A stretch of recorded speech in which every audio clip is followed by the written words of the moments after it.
tawag ka ng tulong. Ano?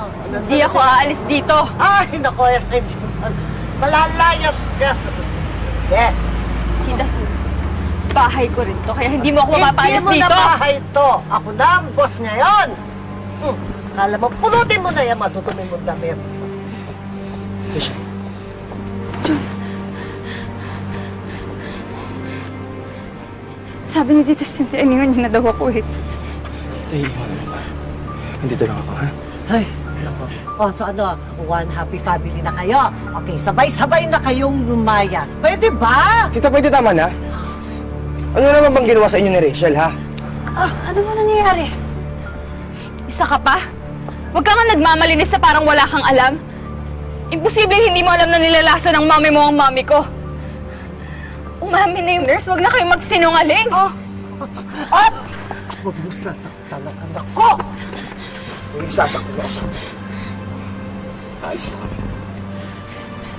Junior, huwag ka maniwala sa mga sinasabi ni Rachel tungkol sa akin. Hindi totoo yun. Ay, pasok na si third. Ay, naku, tama na. Hoy, teka! Itong basura ninyo, kunin ninyo ko! Tupay, mga damit! Yan. Kunin mo yan! Dalhin nyo yan! Layas! Layas! Layas! Hindi ka na, Phoebe.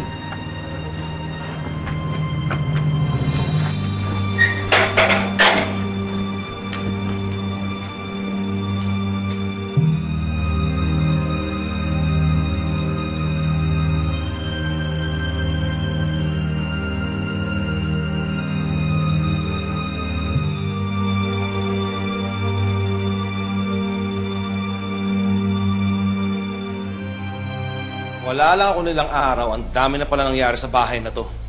Bakit mo naman pinalaya si Rachel? Eh, paano naman? Pinagbibintangan niya ako that I was making Ivy crazier. Tsaka, Daddy, gumagawa ng kwento si Rachel. Nakikipag-scheme daw si Mami sa isang nurse. Bakit? Hindi ba yun na totoo? Di ba naman ikaw, Charlie? Asawa kita!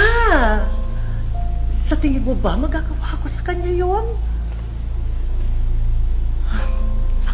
I can't believe this!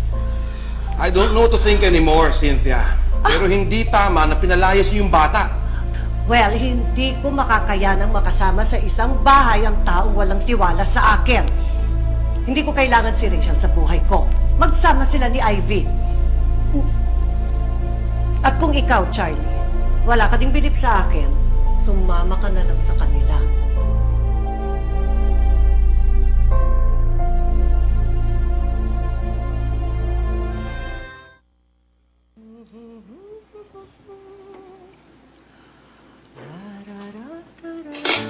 Charlie, Ham?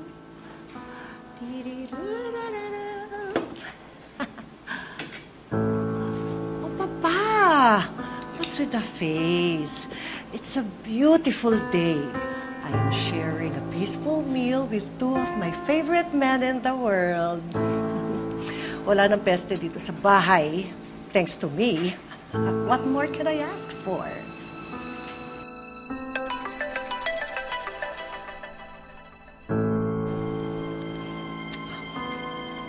Yes?